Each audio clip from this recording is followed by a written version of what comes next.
Welcome back to Introduction to Synthesizers, a free class that will teach you all the skills you need to start working with synths. Now, in the previous videos, we learned how all synthesizers, regardless of their type, will follow the very same simple three-step process for creating new sounds. They will always start by producing a raw sound. They will then modify that sound, and then they will amplify it so it can be heard.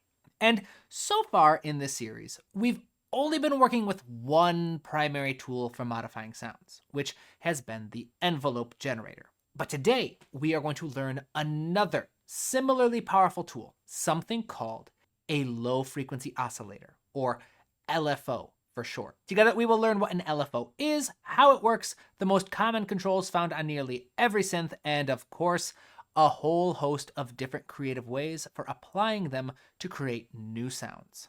So with that, let's get started.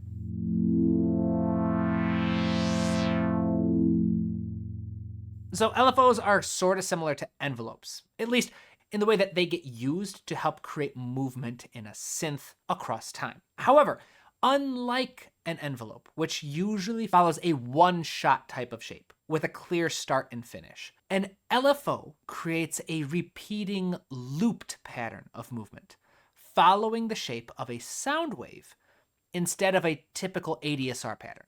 And this is the biggest difference. Envelopes are typically for one and done types of movement, while LFOs are generally for repeating pattern-based movement. Setting up an LFO is similar to setting up an envelope. While every single synth is different, they will all tend to have at least 4 specific parameters in common, which are LFO destination, amount, shape, and rate. Now, 2 of these should feel familiar from our work with envelopes: destination and amount. The first one, destination, is the same exact concept as an envelope generator. This is the specific parameter you want your LFO to impact.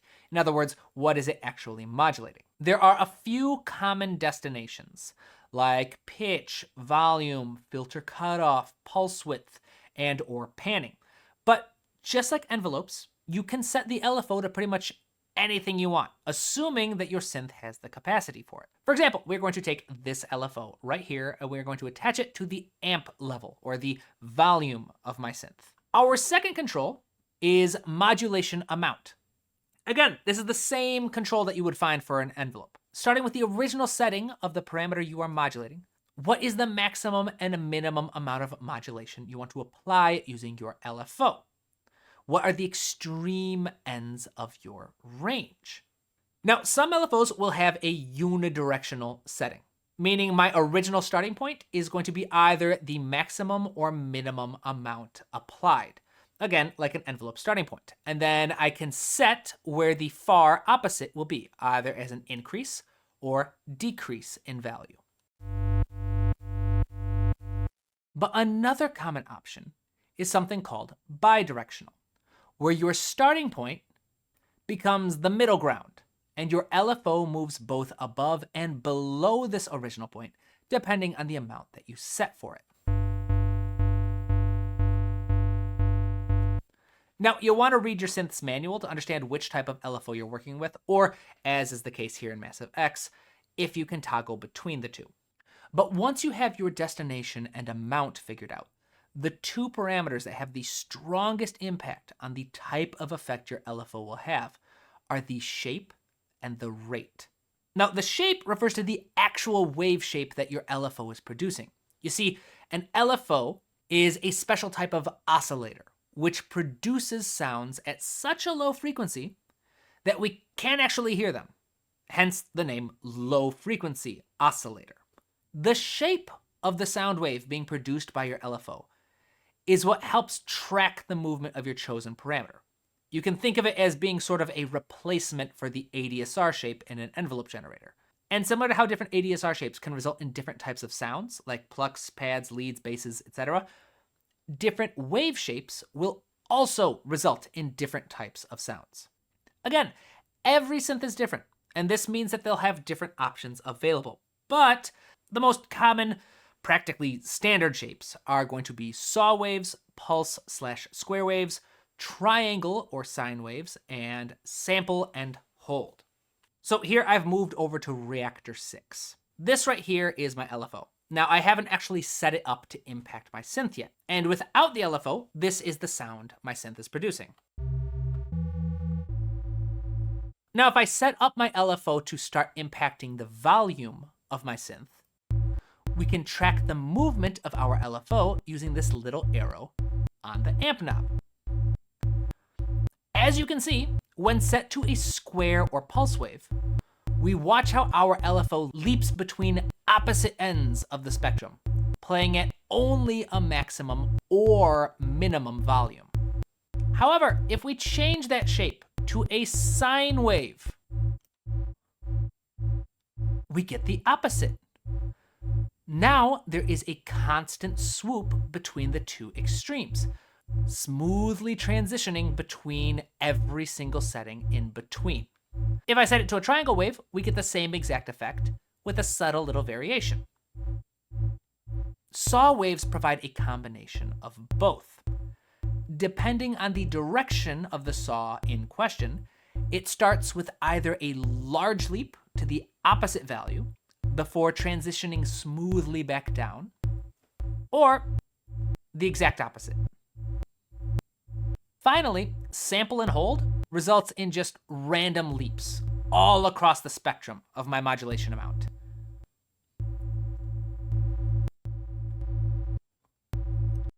Moving back to Massive X, once you have your shape figured out, the LFO rate is what allows you to control how rapidly the pattern is moving.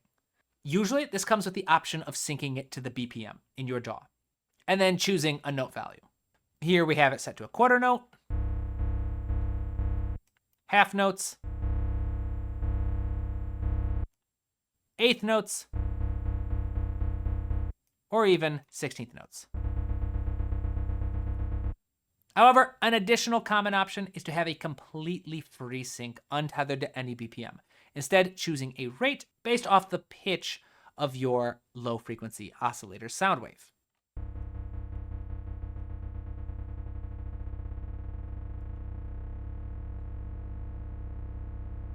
These four controls, destination, amount, shape, and rate, can be found in nearly every single synth you'll ever come across. For example, here in Massive X, we've seen how destination is a simple matter of clicking and dragging the name of your LFO and assigning it to whatever parameter you want.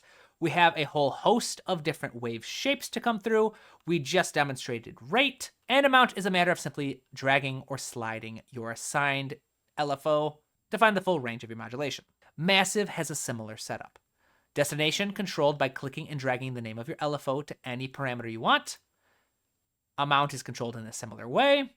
You get a choice between the different basic fundamental shapes, as well as a couple other strange, weird, made-up options as well. And rate is controlled with this little knob here, or with the sync button, where you can set the ratio for your note value by clicking and dragging the numbers.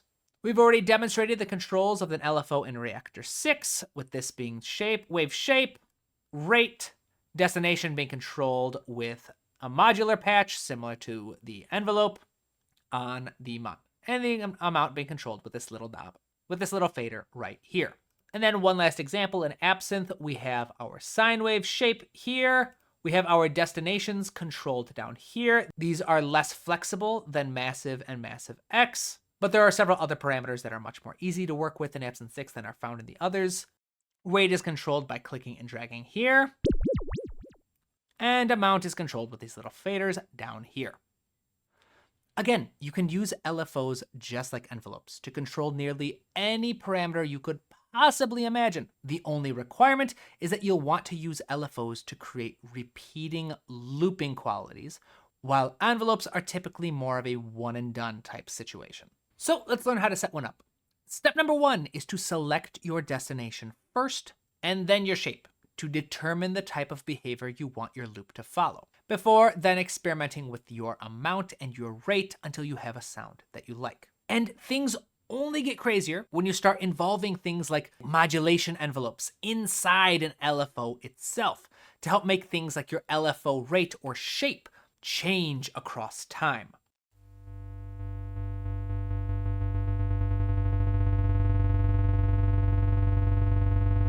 Again, the sky is the limit.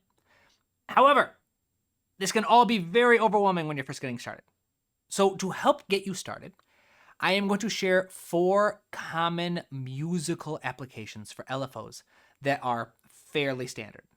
And those are imitating vibrato, tremolo, trills, and or creating a gating effect. So first up, imitating vibrato. Here's our basic sound. We will start by taking our LFO and assigning it to the pitch of our synth. This can either be a specific oscillator or the synth as a whole. Here I have assigned it to my synth as a whole.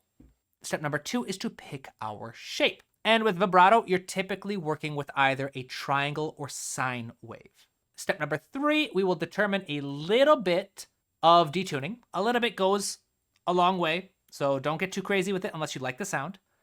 Give it a listen. And then the last step is to find your rate. With vibrato, I usually like to attach a little bit of an envelope to the rate to create more of a realistic performance, where a singer or a musician applies vibrato gradually. Option number 2 is imitating tremolo. Similar setup here, but this time our LFO destination is going to be set to our amp level. Based off the effect that you want, tremolo is typically a triangle wave, sine wave, or pulse wave of some sort. Since we already gave an example of a triangle wave or sine wave type effect, I'm gonna go with a pulse wave this time. We set our shape, set our amount, and then experiment with rates.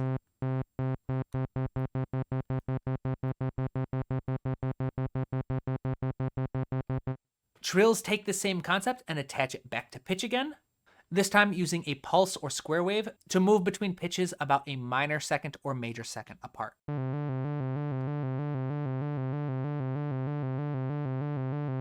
And then finally, a gating effect usually uses a saw or pulse wave set to either the volume or cutoff of your synth.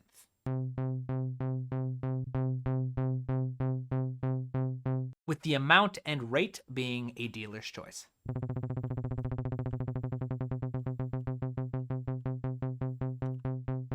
Now, before we end this video, we do need to take a moment to address how this step can fit into your general workflow.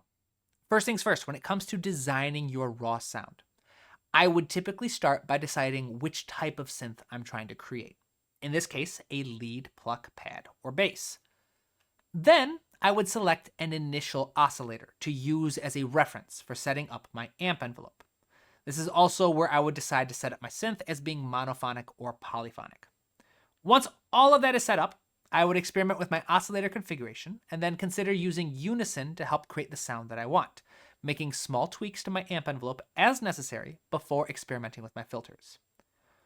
Once my initial sound is set up, I would then begin to experimenting with how I'm modifying my sound, using LFOs or envelope generators to various parameters of my synth, and how they can help provide additional personality and color to my sound, and how portamento and or legato mode can help contribute to the personality of my instrument. Keeping in mind, once again, that envelopes are good for easily customized one-and-done types of shapes, while LFOs are useful for simpler but repeating patterns of movement. As you can probably tell, there's going to be a whole lot of moving back and forth between various steps when making a synth, and as always, that's okay. It's not supposed to be dogmatic or linear. You don't have to focus first on producing your primary raw sound and then applying modification. You are allowed to play around and experiment. The whole point of having a workflow like this and understanding the 3-step process to sound design is to just simply help reduce choice paralysis, which can be a super common issue in sound design. And using only what we've learned in these first 6 videos, we are already able to create a wide variety of interesting and unique sounds. If you would like to see me demonstrate this workflow to help create new sounds live, I host a weekly live stream for channel members where I apply each new lesson to create new and interesting sounds. All streams are recorded so members can revisit and watch them as many times as they'd like. So with that taken care of, we have reached the end of another video, my friends. If you found this video helpful, please don't forget to like and subscribe to the channel. Today, we have added the following items to your new synth checklist. If you find yourself working with a new synth and you can identify these simple tools, you will be that much closer to mastering your new instrument. As always, a special thank you goes to my patrons and channel members for making videos like this one possible. You can use the affiliate link in the description of this video to grab a copy of any of the synths used in these videos so far and to follow along with the rest of this series. So until next time, my friends, keep studying, keep working hard, and keep writing new music. I will see you in the next video.